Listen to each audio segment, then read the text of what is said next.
I'm Dr. Fiona Lovely, and this is the Not Your Mother's Menopause podcast. I'm taking the taboos of menopause and peri-menopause and bringing light to the dark. No bullshit, no shame. It's time for us to gain a new paradigm in female health, out with the old and in with the new, and I'm bringing fresh perspectives from someone in the arena. I've been practicing women's health for nearly 20 years, and I'm spilling the tea on what it means to live at midlife, knowing that the best is yet to come. I'm sharing my Gen X approach to living through this transition. Sassy, a bit sweary, and always honest. Tactical tips and instantly usable information is my aim. I hope to make you laugh and that you learn something new that helps you embrace the change. Together, we bring power to the peri. Onward to the podcast.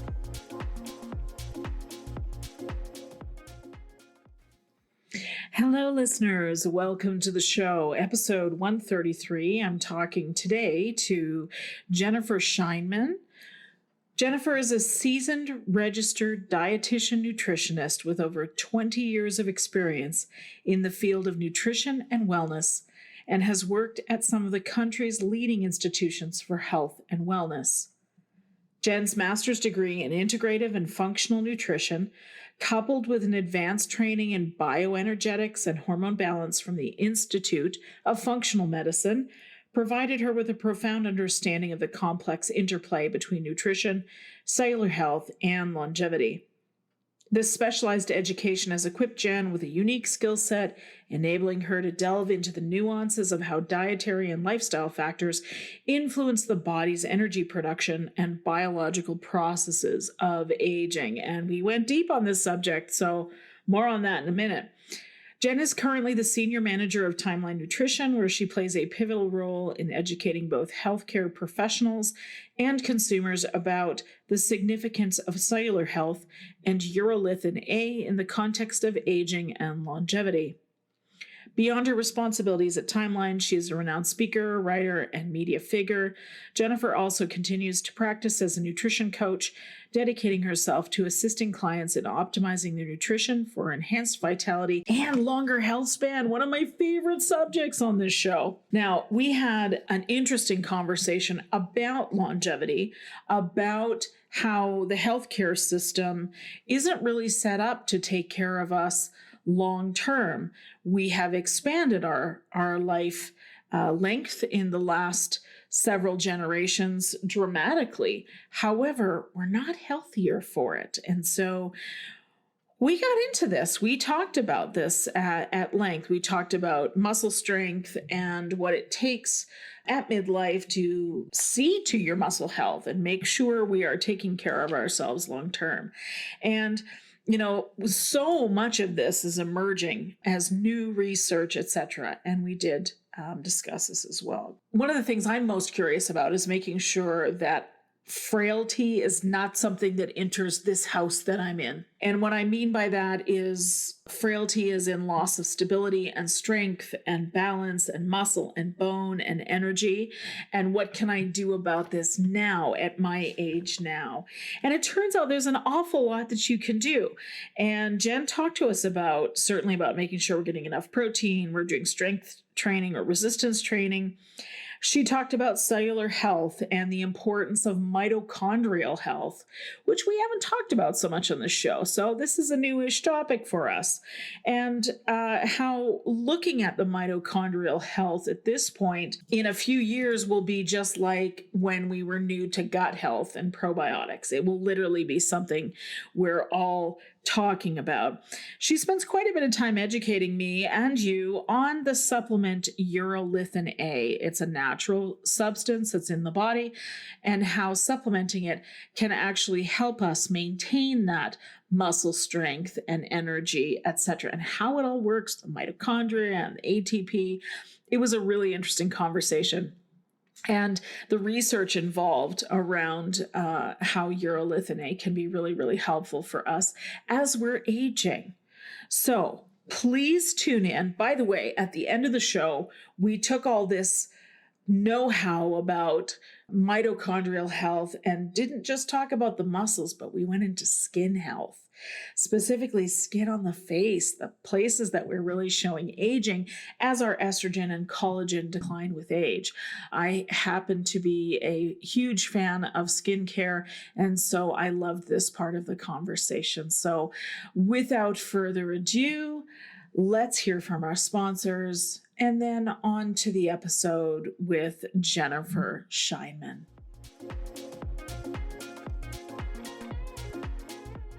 I want to introduce AGZ from AG1, the nightly drink for winding down and resting up. It's a melatonin-free formula with clinically studied ingredients like valerian, ashwagandha, saffron, and magnesium L-threonate to support your body's natural sleep cycle. As you know, I've been using AG1 in my morning routine for years, and now AGZ is my evening game changer. I love the chocolate mint flavor, frothed with cold almond milk and loaded up with ice.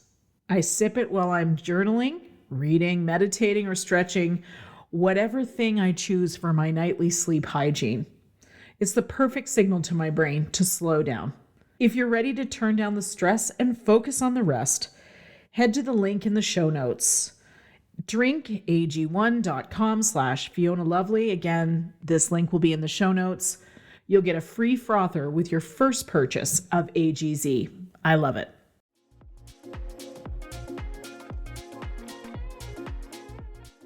This is the Not Your Mother's Menopause podcast. I'm Dr. Fiona Lovely, and today I'm joined with Jen Scheinman of Timeline. She's going to come and talk to us about aging, longevity, muscle strength, and a lot of other things. So thank you for coming on the show and welcome. Thank you so much for having me. I am really excited to be here. As I mentioned to you before we got on, this is actually one of my favorite podcasts to listen to as a perimenopausal woman. So it's so nice to be on this side of the podcast, kind of getting to share my knowledge with your audience. I get it. Well, I love it. Thank you for saying that. It is my passion to do this podcast, and it is absolutely my pleasure to welcome you to my community today. So you are a registered dietitian nutritionist. Correct. And you practice with functional nutrition and functional medicine from an integrative lens. Yep. Can you kind of tell my listeners what that actually all means? Break it down for us. So what that means, so my training is, in traditional dietetics, which was about, 25 years ago. And it was a very sort of almost like black and white, calories in, calories out type of mentality around nutrition. Whereas I think, the landscape is really changing, not just in nutrition, but in medicine, as people are looking for targeting like the root cause of what's happening. So whether it's for prevention or for helping to reverse some of the conditions people are living with is kind of like, what are these root causes? And that's where I think functional nutrition comes in. I work really mostly with perimenopausal women. And so we know, of course, changes in hormonal balance is really what's happening there, right? But we start to see things like our weight changes, muscle decline, our brain is even changing, right? And so what are the things we can really do at a foundational level to help women feel better? That's really what I think of as like functional nutrition. Yes, amazing. And that's what this show is all about, is teaching women the stuff they need to advocate for themselves and then giving the tools. So thank you for serving it up for us today. Yeah, thank you. Yeah. Yeah, you bet. So we're going to start this conversation, I think, with aging.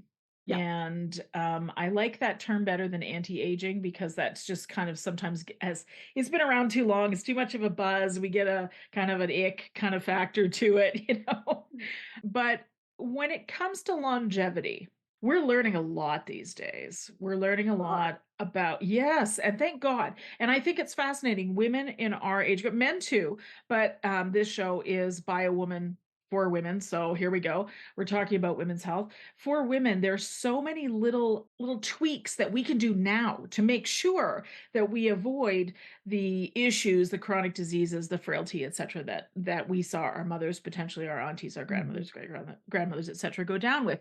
So fantastic time to be alive. I mean, we're rewriting what it means to get older, and can we possibly get older and actually get healthier as we get older? And I think there's more and more science showing that. And what do you think?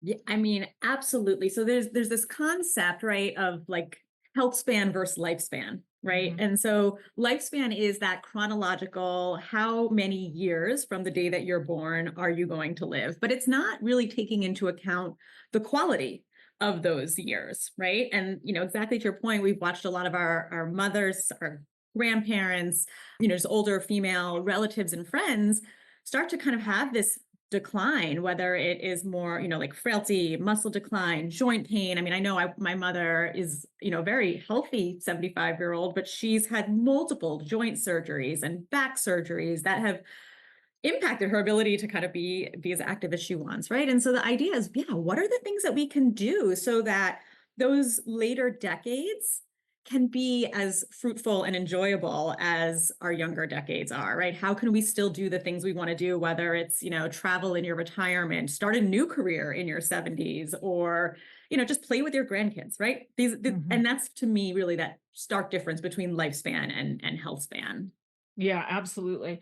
I was speaking to a patient yesterday who's in her 80s, and she was frustrated with the medical system, and why can't we figure out how to do better? And I said to her, I said, well, you got to keep in mind that in the space of 123 years, we've gained 30 years on our lifespan. Crazy. Yeah. So what medicine is really good at is extending the life, but not necessarily in a healthy fashion. And I think that's what us Gen Xers are coming along and handling. We're going, okay, so I appreciate that I'm going to live until my 80s, potentially my 90s or beyond at this point, where, our great grandmothers did not have that opportunity. They were, like average life expectancy in 1901 was 51 years old, which incidentally is the average age of menopause for us now. I know, right? It's fascinating. Interesting. But Yeah. then I think, okay, like, okay, so we're looking at those extra 30 years. And this is what I was saying to my patient, is how do we get better health? And I know muscle strength is one of those things. I mean, it is a hot topic right now in the menopause medicine world. And I'd love to hear your thoughts on, as a nutritionist, how do we eat well enough to continue to build muscle and not just have it be this muscle loss? And what can we do about muscle strength? Yeah, I mean, muscle strength is such a key part of longevity. And you're right, it's a hot topic with so many experts. Like it's now even been called like the organ of longevity, or, and we're learning more about muscle outside of just its ability to kind of carry us around or perform athletically. Like it has it's an endocrine organ, right? So it releases molecules that talk to other organs.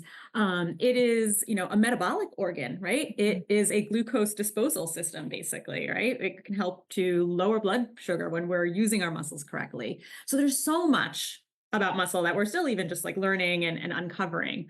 But one thing that we do know, and I wish I knew this younger, was that when we hit our third decades and when we start to turn about 30, we do start to lose the quality of our muscles. And so that's why it becomes so important to do things that are going to help preserve our muscle health and to kind of slow down that trajectory. Because what happens, it starts to be sort of a slow decline in our 30s, but then when we get into our 60s, that muscle decline starts to become even more rapid. And interestingly, there was just a study published, I think last week, that I saw talked it. about, yeah, Yeah. that we sort of hit these two areas of like rapid decline in aging. And I think it was actually this one set in like our 40s and one in our 60s, right? Yeah. But that we have these rapid moments where aging is more accelerated. And so how can we take a more proactive approach? And I think for women in our generation, especially when I think about when I was in my 20s, I was much more concerned about like calorie counting and could care less about the quality of my diet. It was more about trying to keep myself small and at a certain weight. And I was on cardio for as long as possible. And now I'm really on this mission to help women think about health, fitness, weight in a different light, right? Like, and muscle being a key component of that. So I think the things that women really need to focus on, and at least the women that I see in my practice, most are not getting enough dietary protein. Mhm. And even once they have that aha moment of how much protein they need, it is, even for me, a real challenge to get all of that Yes. protein in. And then the other thing, I am very rarely say everybody should. Except in this case, I believe every woman should do some sort of strength training, has to be incorporated in part of your exercise routine. What do you mean by strength training? Can you talk about that a bit? Yeah. So, you know, what I mean is using some sort of resistance to help build muscle. And that can mean different things for people based on what their fitness routine is, right? So, somebody who maybe doesn't work out at all, strength training might literally be using just your body weight, doing things like squats, a, 2 push-ups on your knees, right? Starting with where you're at.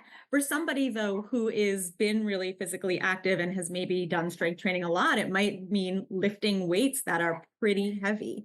And so the idea really, though, is using your muscles in a way where they start to feel fatigue. So if you're doing like, I see sometimes a lot of people at the gym are using these like 2 pound weights and kind of just throwing around bicep curls. And not that that's bad, right? Any movement is better than no movement at all, but that's not really going to help fatigue those muscles and help to stimulate muscle protein synthesis and help to build muscles. So you do want to get some element of fatigue, Yeah. but what that weight is going to be completely different for everybody. For everybody. And I think something that's really important to address is that we hear this lift heavy thing. It's being talked about a lot. And I think I know I had to go through this myself where I realized that that meant because I'm not used to going to the gym and lifting weights. Yeah, And I thought that that's what that meant until I recognized that that was probably going to get me a back injury real fast. Right. totally. So for me, I started with my using my body weight as the training as you talked about. Maybe it's just the squats. I'm still there. That's still the muscle building that I do. So I want to talk to about that a little bit because I know some of the influencers that are out there talking. I love what they're saying, but they're also uber fit. And so you have to make sure you start where you are, boo. Absolutely. Heavy is relative, right? Like Yes. heavy is relative for the person. So even for me, like to do a full body weight push up, right? Like that is heavy for me, right? Like I don't need to do like I don't need to like throw a weight on my back or do anything like that. Like a push up is heavy. For some people, a knee push up is heavy. Mhm. And then for some people who like these influencers who maybe have been strength training since their 20s, they can push-ups don't feel heavy to them. So it's That's really right. relative. And, it's one of those things I think, especially whether you have worked out a lot or not, engaging in a personal trainer. And I know that that can be costly, but like, even if you just do 1 or 2 sessions to help assess how to do a lot of these exercises safely and what is an appropriate weight for you is so Absolutely. critical because watching somebody do a video on, Instagram or YouTube, it's not the same as doing it on your own with some supervision. Absolutely, absolutely. And it's that individuation. We talk about this in hormone care as well. It's not Yeah, just if your neighbor's doing estrogen and the lady across the street's got testosterone but not progesterone. Like it's not the same for every one of us. And I think that's part of the one of the barriers to great care in medicine is that medicine's really good at it's one cause, one cure kind of thing. So but we'll figure that out. I want to come back to some of the things that yeah. you just said that I think are just I want to highlight. Back to the lifting piece. Recently, as I was working on figuring out my own, because this will make people laugh, I'm sure, because I'm no expert at this whole training thing at all, and I don't pretend to be. And getting the protein is hard. It is Hard. hard. Like I can't even believe I open up my fridge and it's just loaded with all the protein stuff. I still Totally. struggle. So, what concerns me, and I'm interested to hear what you think about this. as a nutritionist and a dietitian is I'm very concerned about the GLP-1 medications Hmm. because first of all, it's great to have an option for the women that need it for treatment of diabetes and obesity and all of this, right? And the reduction of the risk factors, all very important. But what concerns me is we didn't know how to nourish ourselves properly before someone took away our hunger. Yeah. So I doubt, and I've heard stories about patients, etc., that are literally forcing themselves to eat by eating shitty food because it's the only thing that they have to entice themselves. So I'm quite concerned about that. Can you talk about that a little bit, please? I am absolutely concerned about that as well. So it's not just the GLPs, right? Like weight loss in general, when you go, whether you do, a slow, steady weight loss through diet, or you do a bariatric surgery, or you use medications, without proper attention to nutrition, you are going to lose muscle too. It's just unfortunately part of it. And for women, especially because as we start to go through perimenopause and, changes in our estrogen are changing our muscle, health as well, it does become really concerning. And then when you take a rapid weight loss, like either a bariatric surgery or these GLP-1s, which are really impacting your appetite, your desire to eat, or Yeah. the quantity you can eat, it becomes even more challenging to get all of that protein in there. And, I hope that doctors who are prescribing these GLP-1s are also Yes. encouraging someone to go work with a dietitian or a health coach or somebody who can help women to assess their needs and find ways to get protein in, and not just protein, but like Oh, vitamins and minerals, vegetables, right? fiber, Yeah, yes, but nutrients. especially at this Yeah. point, protein. So I think it is a real Real concern. concern, yes, and let's be realistic here. You and I've been doing our work for far too long to know that what are the chances that the doctor who's doing the prescription is actually talking proper nutrition? Like There, zero. there is zero. I mean, I have been hearing some practitioners that seem to be a little more aggressive with referring out to dietitians from like my dietitian community. And, I Perfect. used to work for a short time, but I worked in the bariatric community. And so there does seem to be some good conversation around that. And I think the Right. other thing is for people to think about what tools are out there, besides just, you know, food, right? Like this might be a case for a protein supplement, protein Mhm, shake. mhm. One of the things we're going to chat a little bit about later is, this nutrient called urolithin A, and it has a great impact on muscle health. And while there aren't studies that have looked at it specifically with GLP-1s, we have looked at studies on how it improves muscle health in people who are inactive.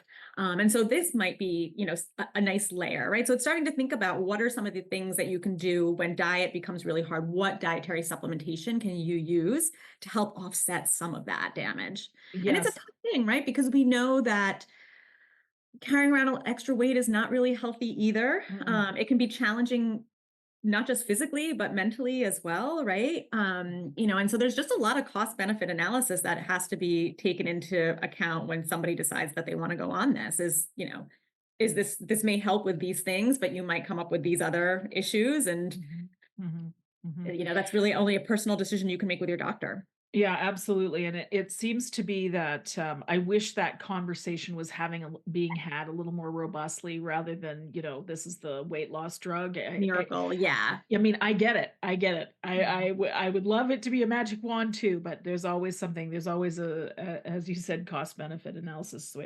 Let's go back to something else you said. Yeah. You This is so profound that I want to talk about this a little more. Isn't it fascinating that we grew up about calories in, calories out, trying to stay small and attractive, trying to like all of that sort of BS societal stuff that was given to us, certainly by our mothers who went through the diet industry in the 70s, etc., Mhm. and the 80s. And then for those of us in the 90s, this is what we were doing. We were eating fat free cookies, thinking it was healthy while Yep. we were on the treadmill or at the step class or whatever else we were taking. Chugging It our was, Diet Coke, or back oh in my my mom's day, it was God, Tab. Remember Tab? I of mean, course. and I remember like I was forbidden to drink that as like a little kid. And I always thought about like, why is this okay for you to drink, but not me to drink? Like, Yes, because it's not yes. really okay for anyone to be drinking, but No, no, it's empty calories. But what I love is what you said, the pivot here yeah. is that at at this age, we get to look at our food and say, not calories in, calories out. We get to look at it and say, what is going to make me strong? Yep. What a relief. What's going to make me strong? What's going to make me feel good? What am I going to enjoy eating? What am I, and I think this is a change that's happening both from women our age who are sick and tired of trying to fit into some sort of like societal norm that makes, no real difference on the quality of you as a person. But I also actually thank the younger generation for this because I think that they have really moved a lot away from this like concept of body shaming and being much more accepting of, it's funny, like I have some friends that their kids are in college and, like look at, what they're wearing and I'm like, good for you. Like, Yep. like I feel like in my day and age, like my mom would have been like, you're not leaving the house with that. And so I think that that's also translating, like we're looking at like our daughters and not wanting to instill these types of thought patterns in them. And we're kind of trying to break that cycle. And they're so receptive of it, right? Like they're proud of their bodies and they're, and we should be too. Yeah, and it's when you say that proud of your body thing, like I think about myself as the 22-year-old, 23-year-old. I look back at pictures now, I'm like, what the hell was wrong with me? I can I have that back? Totally, totally. Yeah. And I think also, to not discount that, like, we also need to feel good in our own skin. And we, and I don't mean Yes. that like, everybody should just look however they want, like you all want to look how you feel most comfortable and what to you feels like helps you project confidence and helps you, Yes. feel healthy and feel strong. Right. And I so it's also going to be yes. different for everybody. And again, it's not really anybody else's business what makes you No.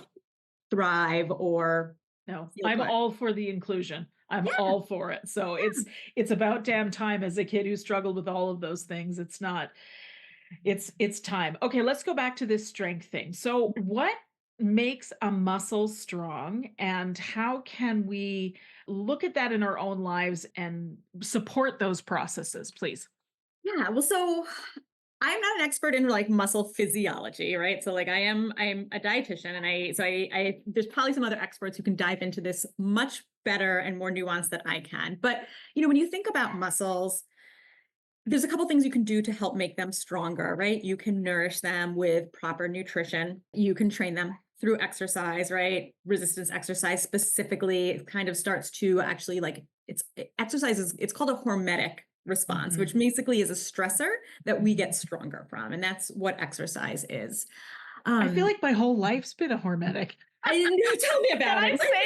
Well, I think that's the whole concept of resilience, right? Is that life Yeah, is not easy and even and I'm going on a bit of a tangent, this whole like stress please. life, Tangent away. like stress-free life, like come on, who lives? I mean, I'm sure some people live a stress-free life, but like 99.9% of us don't Yeah. live a stress-free life. The question is, how do you respond to the stressors? Yeah. It's all about resilience. And honestly, that's kind of what exercise is how do your muscles Yes. become more resilient to this the strain and the stress that you put on them? And so those are sort of the core things. And when we think about not just muscle health, but health in general, right? It there's sort of this newer concept that's sort of emerging in the functional medicine space, right? This like concept of cellular health, cellular nutrition, Mhm. right?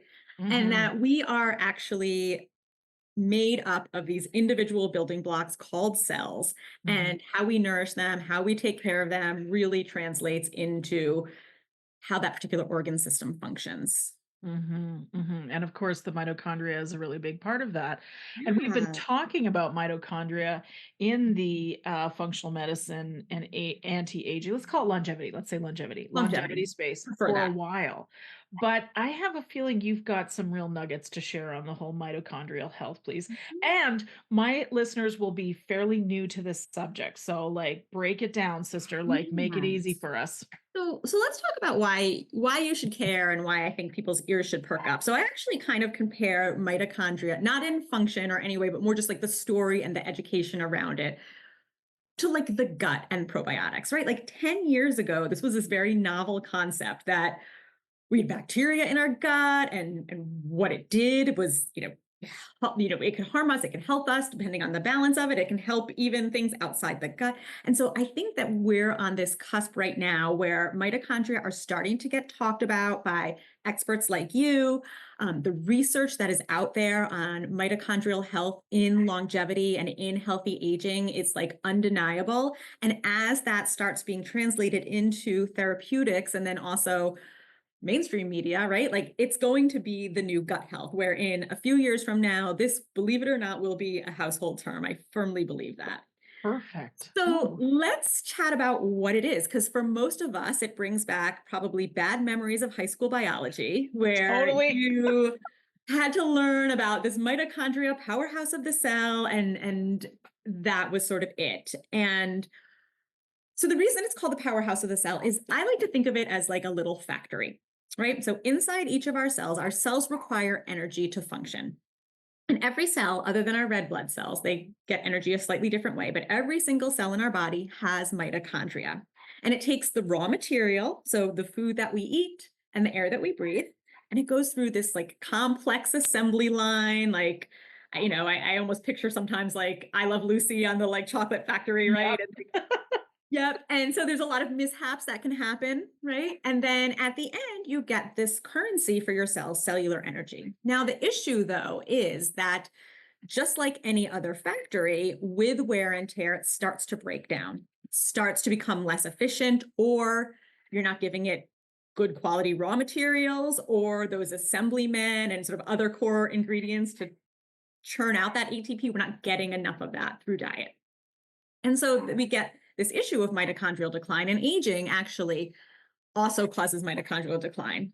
So as we get older, we have less cellular energy, and that is part of, there's other biological processes, but this is one of the biological processes of what causes us to age at a cellular level, mitochondrial decline. Okay. You kind of just picture it breaking down factories. So, the thought is like, well, what if there was a way to make those energy factories perform better?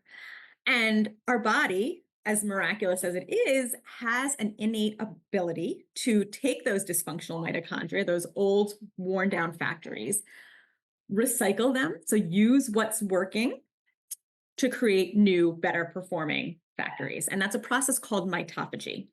So it's a big fancy word. If your listeners are familiar with fasting, and part of why fasting is so, become such a buzz in the longevity field, it's because of a process called autophagy, which is the cellular breakdown. So mitophagy is just a very targeted type of cellular recycling that happens on the mitochondria. Mm-hmm.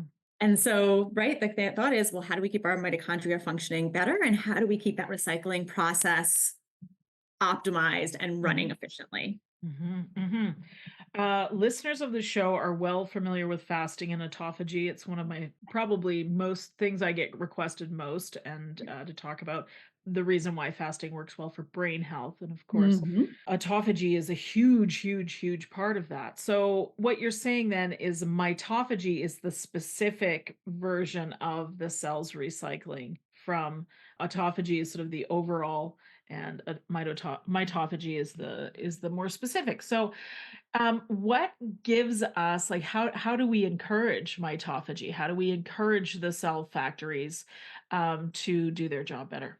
Well, you mentioned one, so fasting, caloric Okay. restriction, that is a great way to stimulate mitophagy. That is not necessarily for everybody. And the more I work with women, again, in the peri-menopause or even, older women, I'm starting to move away a little bit from fasting, because we talked about this earlier. Getting all the protein you need in is such a challenge. And if you're skipping a meal or skipping two meals, like then that's Yeah. really, really hard.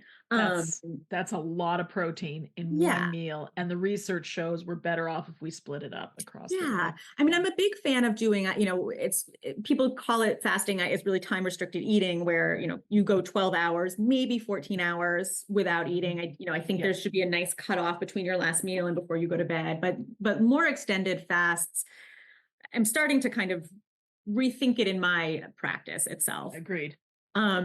The other thing, which we've talked about, is exercise, right? Yeah. So all Yep. types of exercise are going to help your mitochondria. They may help it in different ways, right? So endurance exercise is great for, helping to boost more mitochondria, biogenesis. That's what the creation of new mitochondria, mitophagy through like HIIT, strength training plays a role. So physical activity for sure. Mhm. And then when we're talking specifically just that recycling process, there is one molecule which has been in humans, so clinical trials done in humans, not animals or cell cultures, but real live living humans, is a molecule, getting tongue-tied, a molecule called urolithin A, which Okay. will optimize that recycling process. And there are other nutrients out there that can help the mitochondria in different ways. Like CoQ10 is very protective and it helps to shuttle things around so you get energy. There's other things that can help stimulate the creation of new mitochondria. But I think of like the foundation. If you can't clean out the junk drawer and get rid of the dysfunctional mitochondria first, those other things may not be as efficient and as helpful. Like I think of those as things you might want to layer on top of something like a urolithin A. Yeah. Okay. Well, let's talk about this urolithinate. Where does it come from? Is it a natural substance? Can you talk about that a little bit? How can It we is get a more? it is a natural substance, and it's something that really only came on my radar a few years ago. So most of your audience, probably I would, if I was a betting woman, I would say I've never heard of urolithin A before, what it is, and that's completely normal. And the reason for that is that there really hasn't been a commercially available product of urolithin A, which there is now, something called MitoPure. But there has been a ton of research over the past decade and a half looking at the benefits of urolithin A all the way from like worm and mouse models and now into humans. And now that we have some really great clinical data, which I will get to, I think it's Please. becoming much more mainstream for people to talk about. But let's talk first about what is this molecule, right? Mhm. Like, Mhm. so it's something called a postbiotic nutrient. So what that means is we don't actually get it directly from food. We actually need a healthy gut microbiome to make it.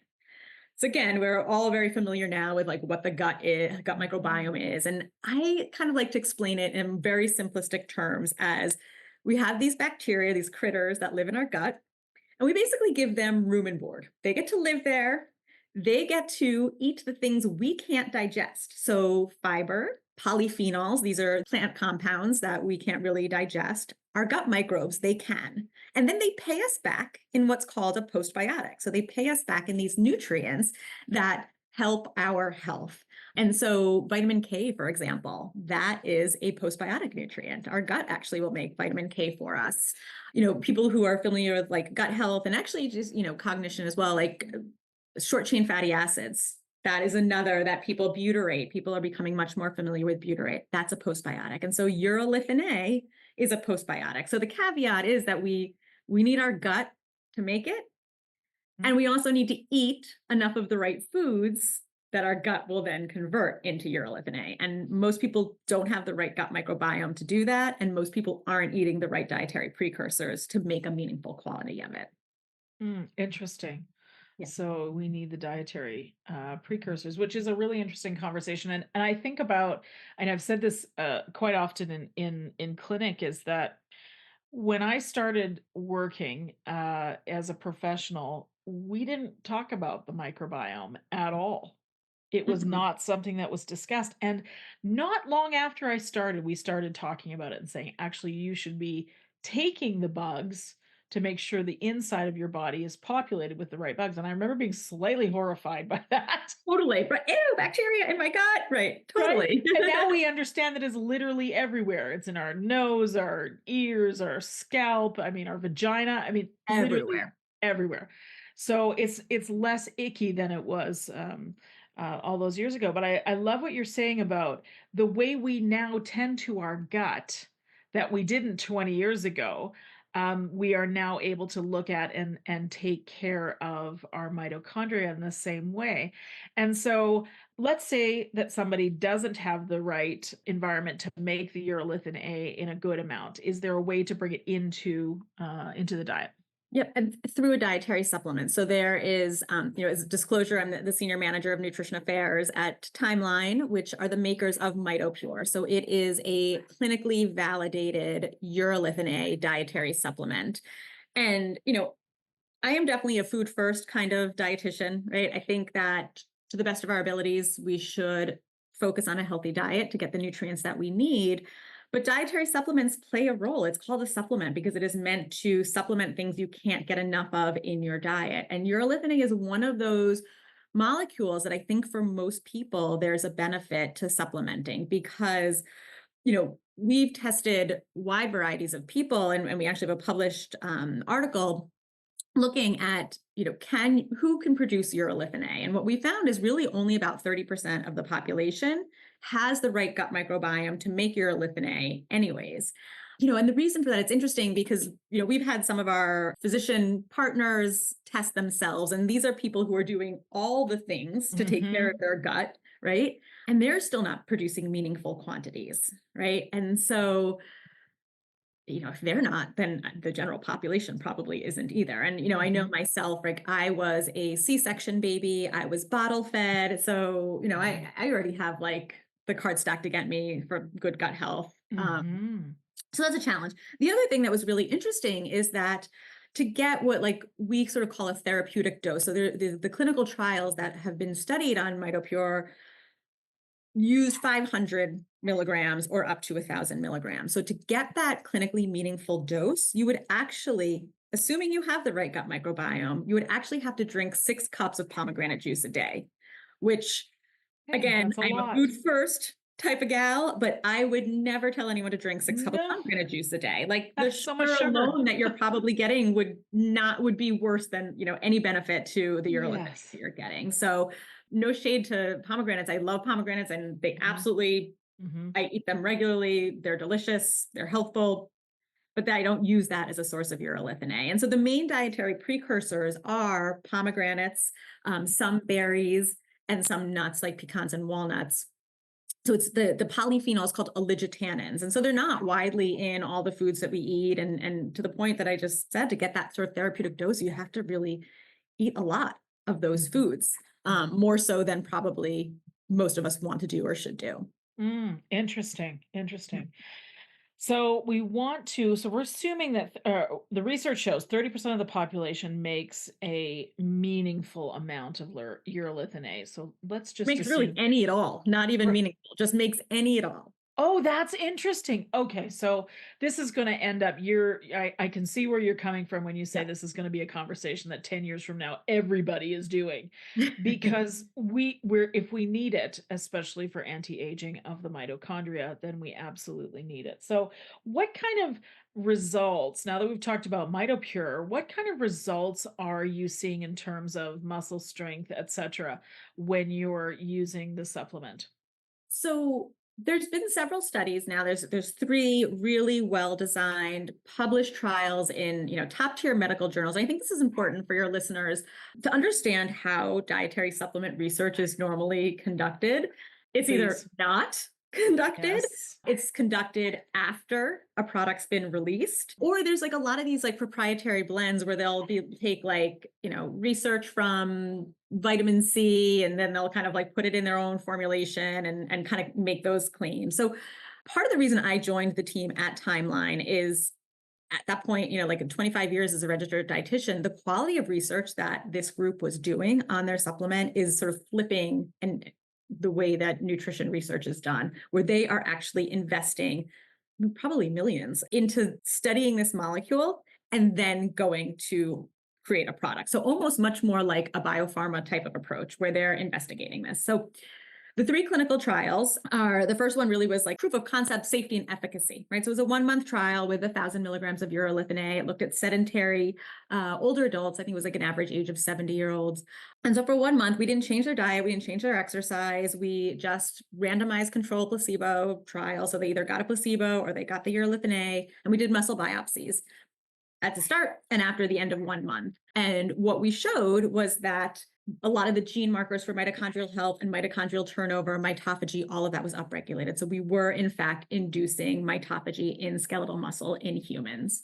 Really interesting thing was we actually took those muscle biopsies of the sedentary 70-year-olds after MitoPure, and we compared it to active 70-year-olds. So 70-year-olds who were, running half marathons, training, playing pickleball, whatever, doing all the things.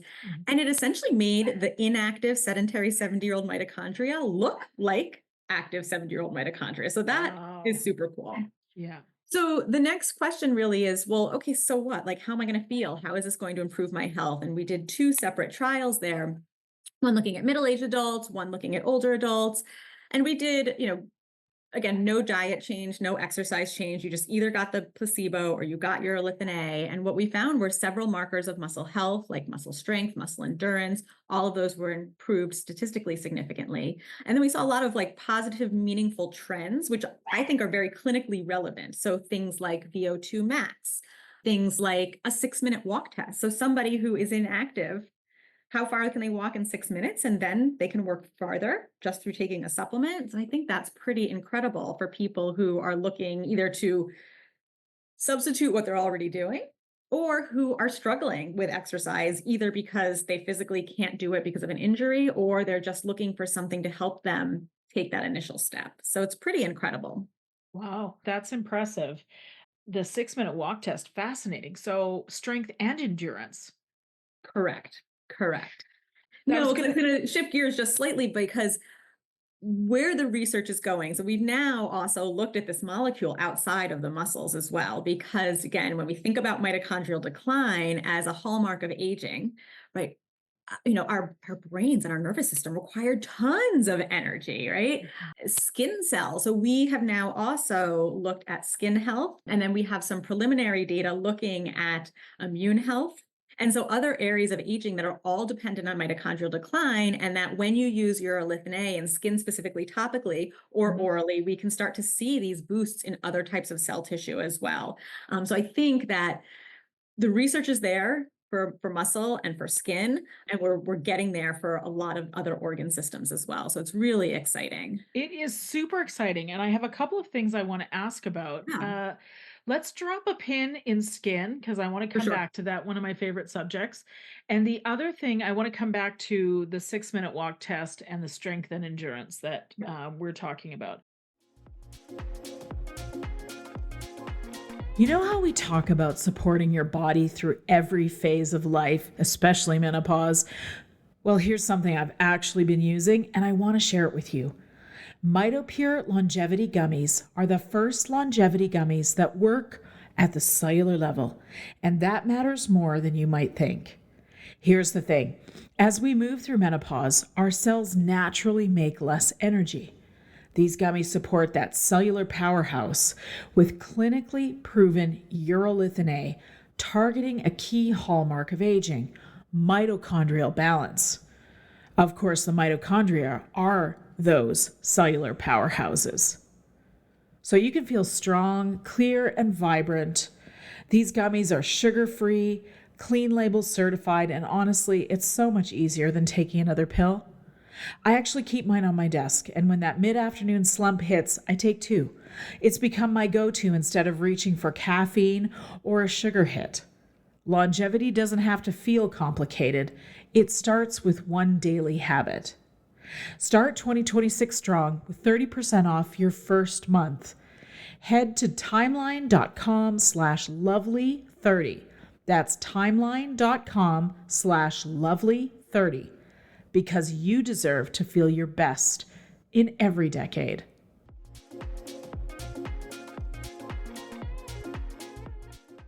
For my listeners, the reason why that is a really, really important test and very, very helpful for aging well longevity is because it potentially can affect the frailty markers. And when we become frail, that is a term that's used in the medical literature.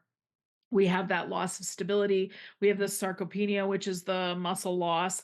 We lose bone as well. And then we just lose strength. And what happens is as women in particular, we're literally just a hip fracture away from a cascade of things that is the end of our life. Now, I realize that is very gloomy the way I've said it, but the It's research true. actually show it is, unfortunately, the research shows that within a year after a fractured hip, a significant percentage of us are no longer alive. So, this is how we look at this stuff now when we're in our 40s and 50s and 60s. We look at it now and say, what can I do to stack the deck in my favor to make sure I am never in that position where I'm like, what happened to all my bone? right? And we can have this conversation about, this is a blend of the estrogen, progesterone, testosterone if you're doing HRT, but it's also making sure you're getting, I'm food first as well. Yeah. So it's what can we take in our diet that's making sure we're strong, but All the HRT in the world, though, is not going to counterbalance a bad diet, right? If you're not you getting enough bet. dietary calcium, if you're not getting enough protein, if you're not exercising, right? Like Yes,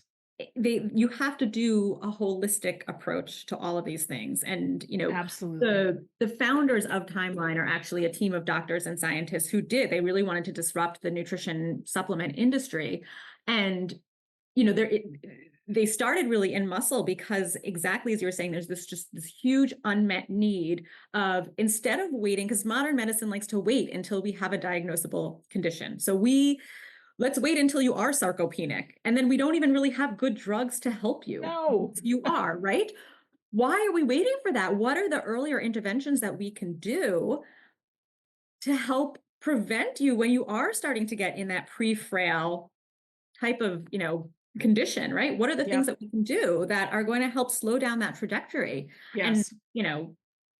hopefully we find something that even can reverse it. But at this point, right, it's how do we slow down that trajectory? And that was exactly what the research that was sort of like the inspiration behind a lot of this research for MitoPure was what are the things that we can do to slow down that muscle decline? I love it. They say science marches forward slowly, one death at a time, because we've got all these sort of older people holding the line on things that are no longer relevant, is what that means, basically.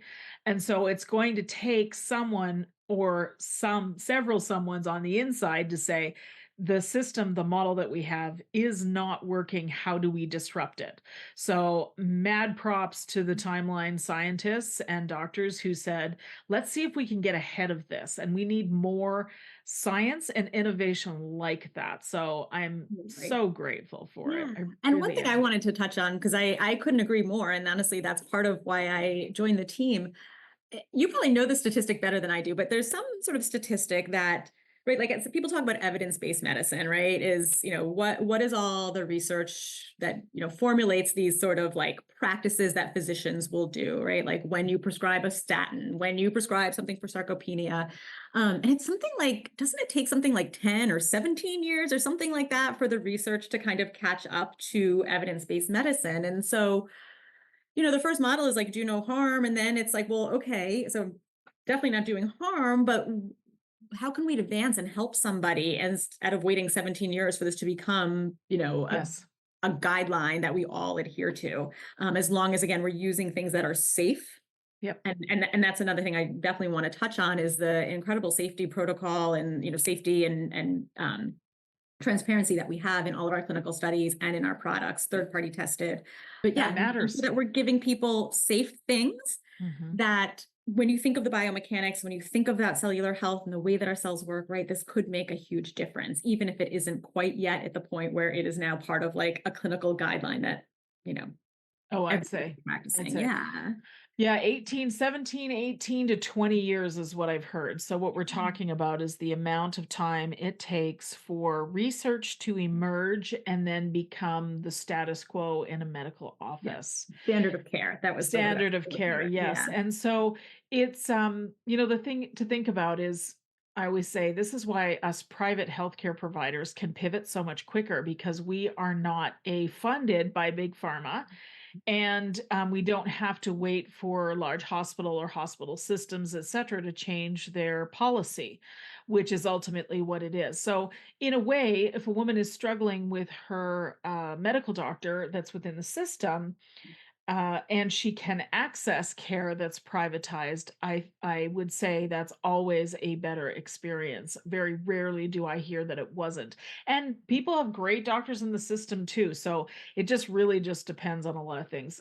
Something else I want to quickly comment on. We get a little excited about this evidence-based terminology. I think the research is really important, but we must not forget that the experience of human is a real-time thing. So if we wait for science to show us that it only exists because science has shown us now that it exists, and I'm not talking about anything that we've discussed beforehand, but I'm talking about more of the magic of the experience of being a human. And you can have your own experiment and discover quite on your own. You don't have to wait for science to say it works, right? So I like the term evidence informed better myself, Oh. right? As a practitioner, I want to talk about. I'm not talking about supplement companies, etc. Those should be evidence based for sure. But as a practitioner, I think, okay, well, the science shows us this, which is really good. But I've also, actually, psychedelics are a really good a part of this conversation, which is definitely a left turn. So I'm going to bring it back. No, I'm following though. Okay, I know it's quite a fascinating conversation, especially right now. Okay, so we dropped a pin in skin. I want to Yeah. come back to talking about mitochondrial health and skin because I have a not so guilty pleasure of great skincare. So let's go there, please. I am with you. I love skincare. What I will say before I dive in is the science around urolithin A, like internally on muscle health and its potential for immune, brain, so many other things. I believe in that science enough that even if I didn't feel anything taking the supplement, I would still take it, right? I think of it as like, fish oil, vitamin D. I don't feel those things working, but I still take them, right? Yeah. Skin, even all the best science in the world, like if I didn't notice a benefit physically on my skin, I probably wouldn't keep using the product. And that is not the case here. The feedback we've gotten from our consumers that I've seen personally are just incredible. And so again, it all comes down to that concept of the mitochondria. So our mitochondria, they have a role in skin cells. They have it's an organ, right? We got to think of skin outside of just that it's what we look at and aesthetically pleasing, right? It has a function. It helps to keep our, our core temperature. It helps, protect us. It has immune function. It protects us from foreign invaders. And that health declines as we get older, just like anybody else, just like any other system. And estrogen decline, obviously we see that, right? We Mhm. start to notice a lot of change in fine lines and wrinkles and Yep. more easily bruising. So what we found is that when you apply urolithin topically, so this is not from the ingestible, this is from a topical application, a lot of the effect stays localized. It's very potent in the skin. So we do see the cellular turnover of the mitochondria happening, and we did that with skin biopsies. And then what we see, interestingly, is the skin cells are basically acting in a more youthful way. So the genes that turn on collagen production and organization and assembly, as we age, those become downregulated. Urolithin A upregulated that. We saw visible signs of aging reduced in just 2 weeks. And then when we carried that out to 8 weeks and used really high tech imaging to measure wrinkle depth and wrinkle volume, that became statistically significant improvements there. And the other thing, which I think is really, really interesting and important, is it actually also makes the skin more resilient to the damaging effects of the sun. So Tell me more. sun damage is actually the number one thing that ages our skin. 80% of our skin aging happens from sun damage. And, you know, when we think of some of the other ingredients that are commonly used, like retinols or even alpha hydroxys, like they make your skin very sensitive.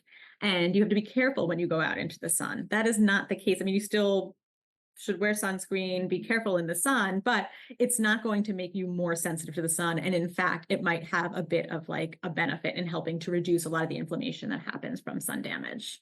Oh, wow, that's so interesting.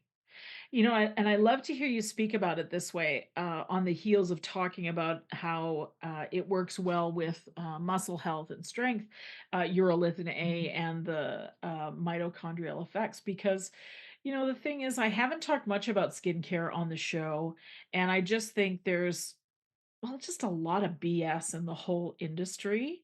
It's And right? And so, I know myself, I'm very careful about what I put on my skin, and I'm looking at the information, and if anything even remotely smells like snake oil, I'm out of there. Like, I'm yeah. just out of there. But having used the Timeline Serum myself, I can all of those things you just mentioned, I feel like I'm literally checking off what I've noticed in my own skin since using it. I like the fact that it feels super moisturizing as Mhm. well. Yeah. When we got into the skin world, my background, obviously, as a dietitian, like I already know that the dietary supplement industry is the Wild West in terms of claims, in terms of like potential crap products out Mm. there. And so we approach skin that same way with like high quality rigor in terms of clinical controlled trials looking at how urolithin can improve skin health. And, what we found out is like the cosmetics industry is like even more Wild West than the supplement industry with, ridiculous claims, or like my survey of one person, like, and now putting who is the owner. Like it's Yeah. just, I'm sort of exaggerating, but sort of not. Right. And so, at the end of the day, that we had that same quality rigor. And, another thing that I wanted to say in terms of our science, and I'm sort of changing gears a little bit, but I think it's important to talk about, is that a lot of science is not done on women. We're changing that a little bit. But both our muscle and our skin studies looked at perimenopausal women, so women who were in their 40s to 60s, and then women who were postmenopausal, so women who were 60 and older.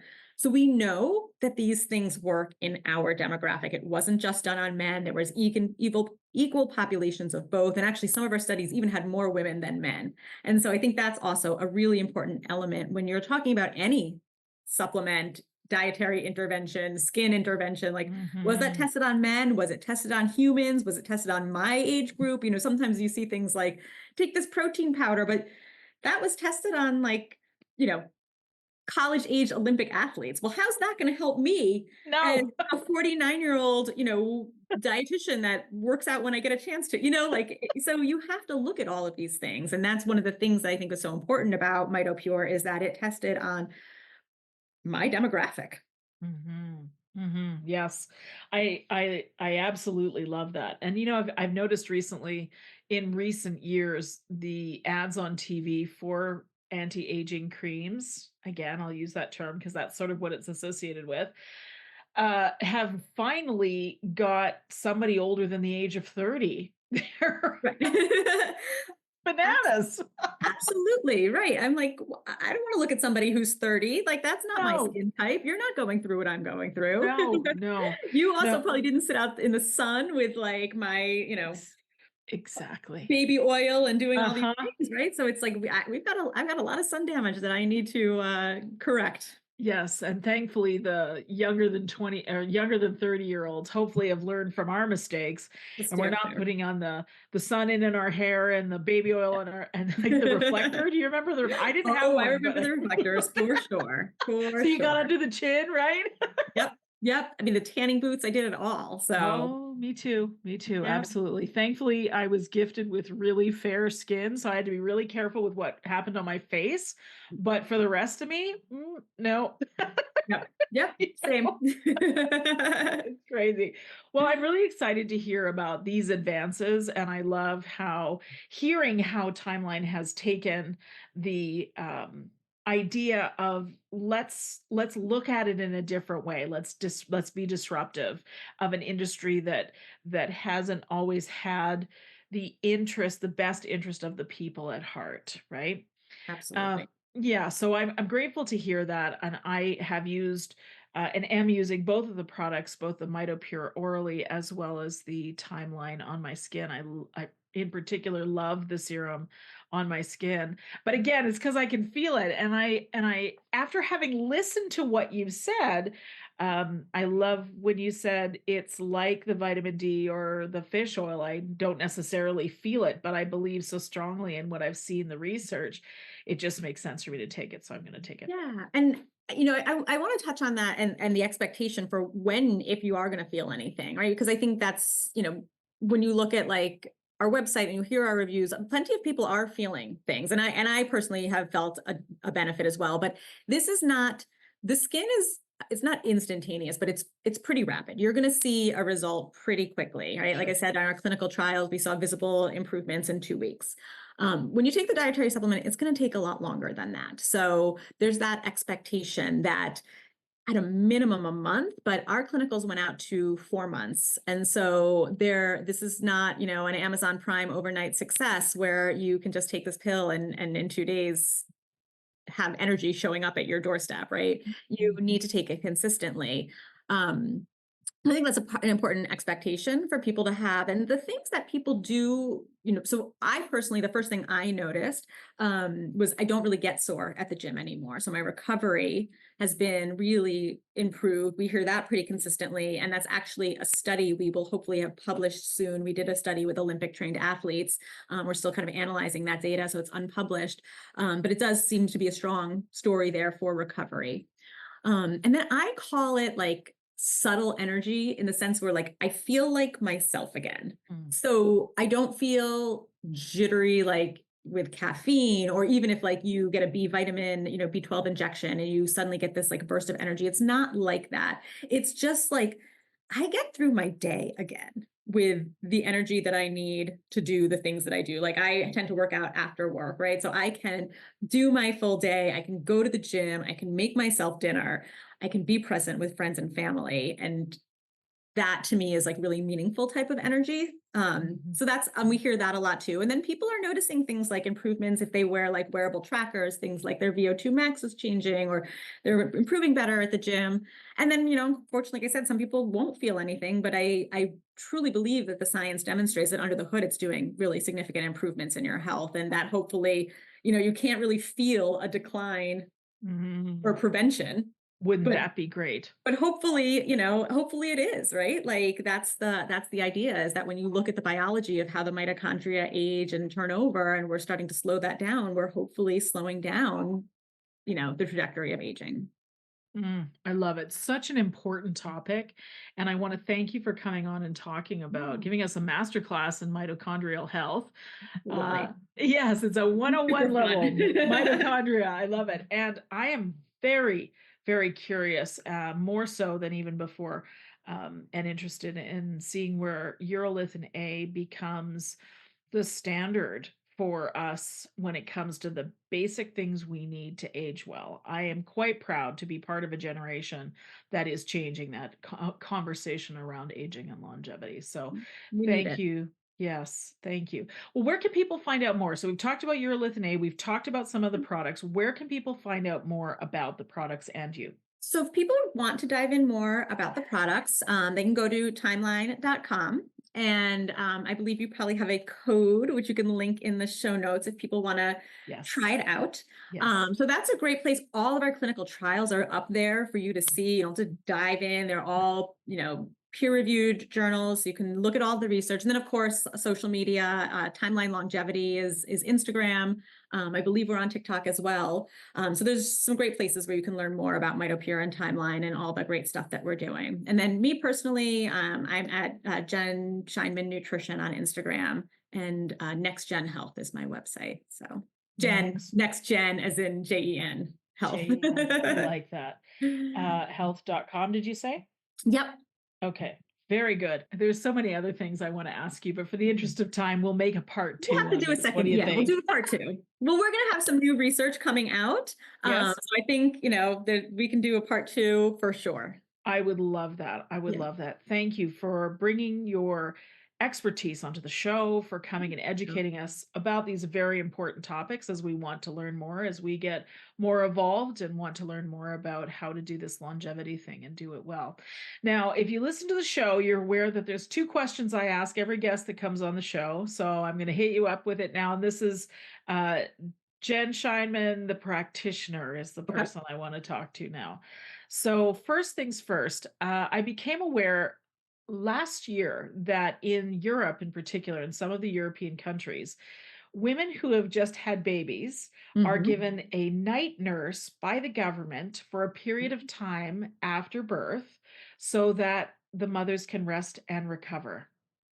Love Isn't it. that fascinating? Okay. Oh. And now we see in the UK, they're taking better care of women in menopause care. All women have access to hormones, etc. So we're starting to see things change. There are some African countries that allow women to take time away from work if they're on their period, right? So, and having symptoms of their menstrual period. All right, without penalty. So the question I have is I imagine a time where women can have a menopause leave like we have maternity leave here in Canada. I know the US is behind on this, but again, we're talking about it. So let's get it happening. Let's get some energy behind it because every woman needs maternity leave paid for by the government, as far as I'm concerned. Yes. In more than Okay. 2 weeks. Oh my God, that's bananas. If a man gave birth, there's no way it Oh, would be 2 weeks. no, that's 2 a whole nother years. that's a whole nother Yes, podcast it in itself. is. We could go on a rant. Yes, we could. We could. Okay, so my question is, your government gives you menopause leave and you Yes. have all the benefits and all the coverage you need for that year away. Yep. What does your menopause leave look like? Ooh, there's going to be a lot of self-care in there and self-reflection. So there's going to be, conversations with practitioners around HRT. Is that right for me? What can I expect? Of course, there's going to be lots of gym time, lots of nutrition time. There's also going to be some self-reflection. I think that this is not just like a physical change, right? There's like a change that as we're just sort of changing this narrative on menopause and longevity, right? Like we still have potentially a third of our life to live. Yep. And what do I want to do with that time? Assuming I'm going to be in good health because I'm doing all the things, right? Mhm. Yeah, what is that last chapter of my life going to look like? So I think there's going to be a lot of like self-reflection in that as well, and where I want to kind of pivot my focus, be it my career, be it my energies, spirituality, all those things. I love it. I love it. Absolutely. When we put down reproduction, now it gets to be about us. Yeah. And I love what you're saying. The thought of that self reflection means we get to be far more intentional about it. Yep. Beautiful. Beautiful. Yep. The last question I have for you is, knowing what you know now, what Yes. would you tell your younger self? Oh gosh, we'd have a real long conversation. But I think the thing I would tell myself in terms of health is I would just set my priorities on things that are outside of the aesthetics and outside of, we talked about this sort of the calorie control and forcing my body into a thing that it necessarily didn't want to be in and that wasn't serving me both mentally or physically. So I think there would be a lot more kindness on how I treat myself, again, physically and mentally. There would be a lot more focus on nourishment and a lot less focus on restriction. Beautiful. That's beautifully said. Thank you for the time today. Thank you.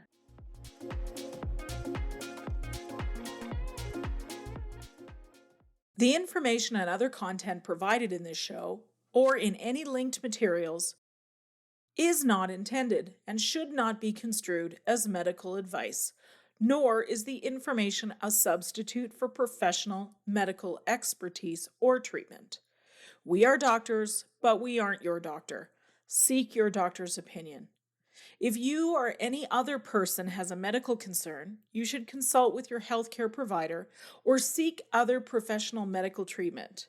Never disregard professional medical advice or delay in seeking it because of something that you have heard in this podcast or in any linked materials.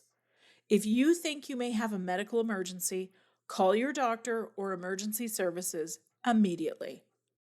The opinions and views expressed on this page and in this show have no relation to those of any academic, hospital, health practice, or other institution. Thank you.